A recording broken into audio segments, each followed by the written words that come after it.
Starting work this morning on the Grays, the iron-blooded orphans gunpla that I'm going to be building for patrons. And just very first steps. Step 01-1. Getting this snap together.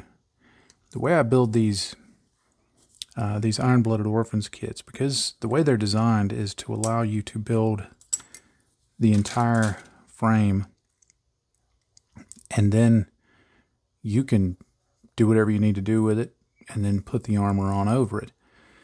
I'm actually going to do it a little different. I'm going to build the frame, I'm going to put the armor on over it, but I'm going to nip all the connection points so that I can take it apart.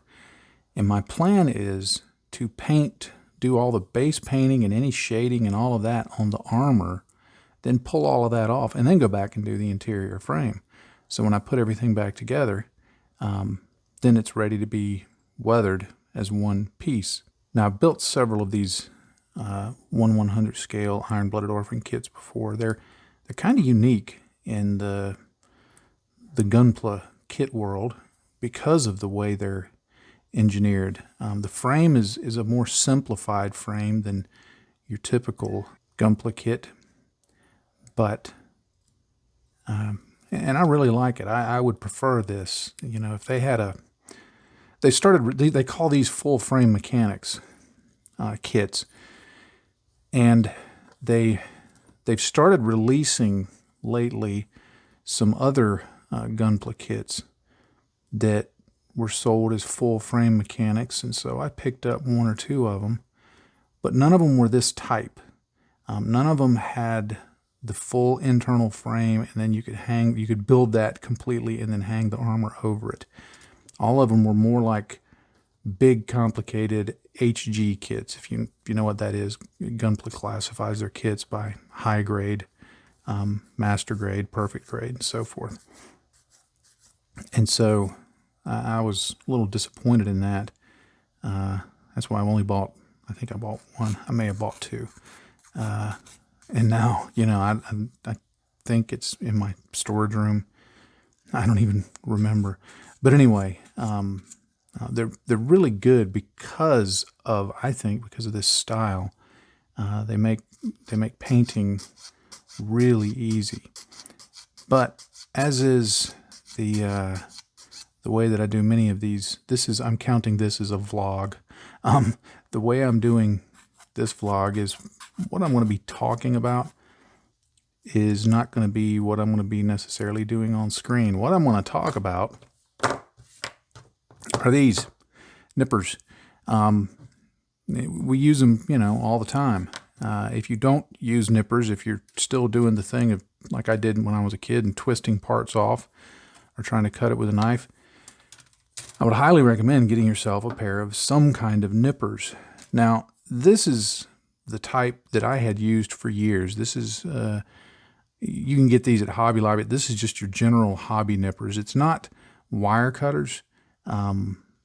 Sometimes those work depending on their design. These have a flat back right there. Maybe these weren't the ones I got at Hobby. Oh, these are Godhand. These are GN 125. This is like Godhand's. They're still affordable. You know, when you hear Godhand, and I'll talk about those in a minute, you think, oh my gosh, it's really expensive. These were about the same price you pay for those that you find at Hobby Lobby or the hobby store or any place like that. I want to say they were $9, $10, $11, whatever. Very durable, very sharp, but just kind of your grunt level nippers. Now, when I had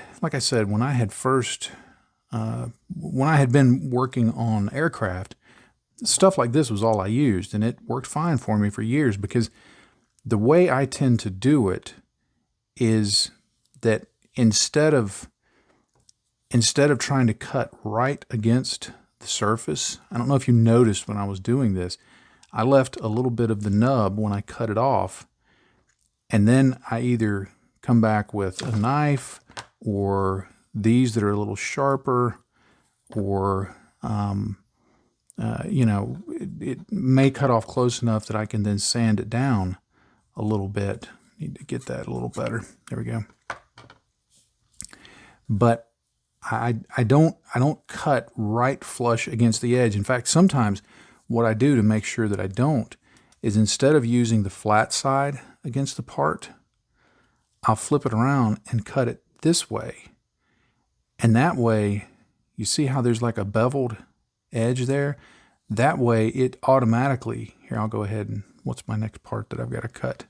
C1, where is C1? This is what I love about Bandai. I know I can go right to the corner of a sprue and bam, there it is. But like if I cut here, now this is a very tiny connector so I can cut it, but so I can cut it right there.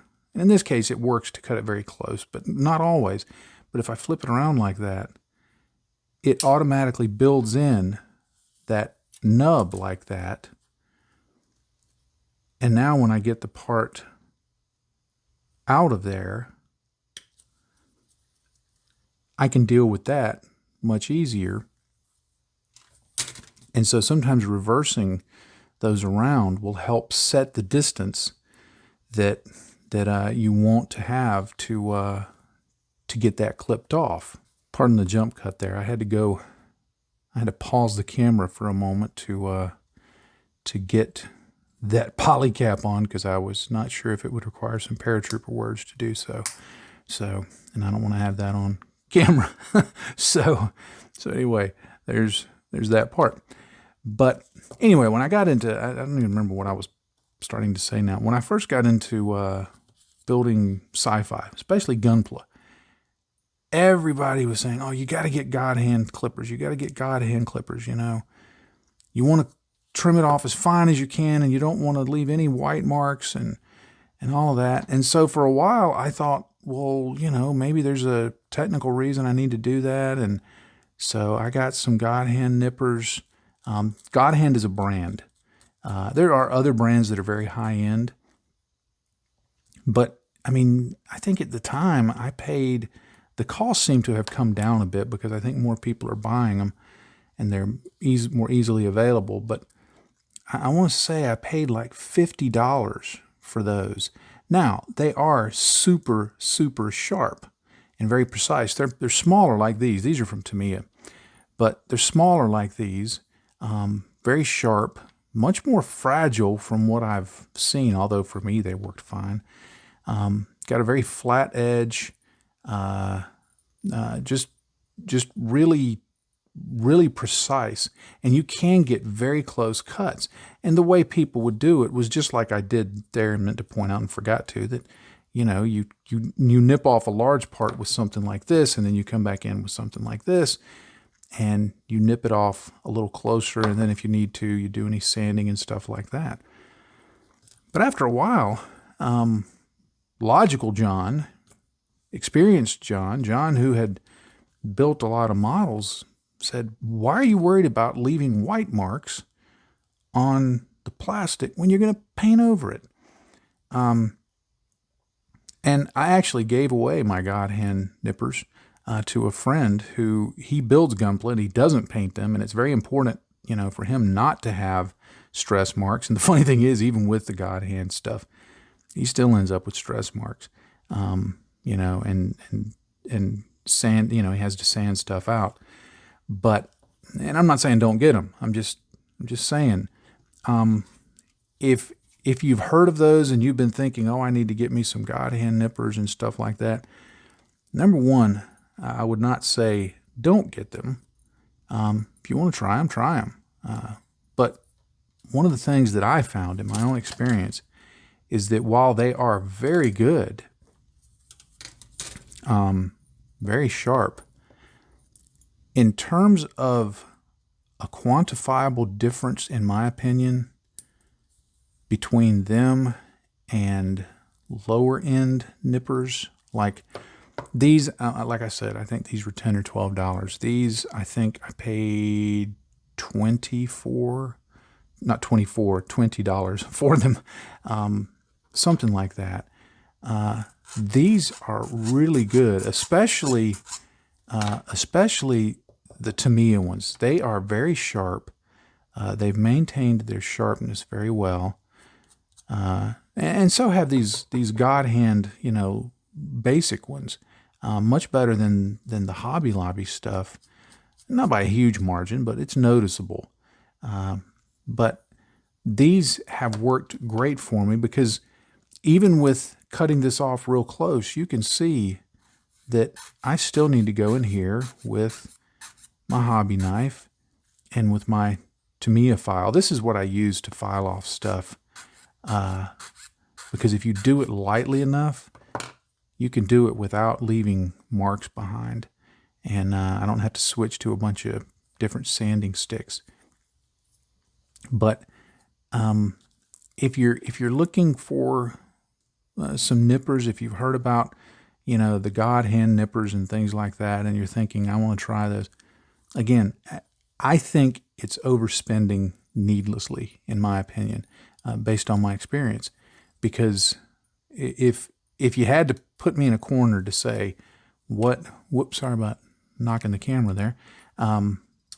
If you had to put me in a corner to say, okay, you need to make a decision on one brand, it would be these right here, Tamiya.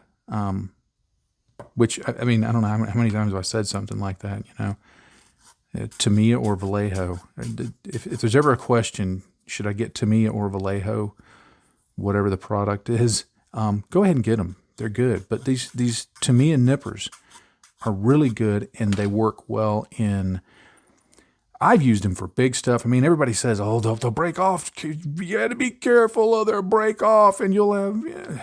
I've used them for big stuff. I've used them for hard plastic. I've probably abused them, and they've worked fine. I do like having these. I use these a lot with Citadel plastic because they usually have much bigger connector points. And these are just, I don't want to take a chance and break these, so I use these because they get a little more heft to them. But sometimes getting into a tight area, I have to use these. So anyway, if you're, if you've heard about high-end nippers and things like that, trust me, if this is all you have is just the basic Hobby Lobby stuff and you're painting your models, what's more important is to not create gouges in the plastic. So if you use this, especially if you use that reverse method that I showed, and you clip parts off and leave a little bit, then once it's clipped, even with these, then once it's clipped off, you can actually go back and trim it with these and then trim it with your knife and then file it. Because I think what happens, the reason we get tearing, and I know this video is going a little long and I'm sorry, but the reason I think that we get tearing in gouges in the plastic when we try and cut it flush right there is when you clip it, yes, it's cutting it, but what it's also doing is it's forcing the plastic to separate one way or another. And if it separates this way, then what ends up happening is the gouge ends up being on the sprue, which is fine. But sometimes, depending on the design and the piece and things like that, when you do that, it pulls away from the part itself, and that's where the gouge happens. So by reversing that, any pulling is going to be away from the part. And then once it's done and it's separate from the sprue, then when you pull it, this nub that's left can float free and it can be pushed up. If this is making any sense, it can be pushed up, and so it's not going to leave a gouge either. So I think the main thing is working so you don't introduce gouges when you're using the nippers. And like I said, these two, I've used these for years, and they work really well. I've actually got a spare of these that when I used to do work at my office, I had a second set there, so I've got a spare set, standing by. So that's nice to have. But yeah, use these confidently. It's not so much the nippers, I believe. It's the strategy for how you use them that's really going to lead you to success.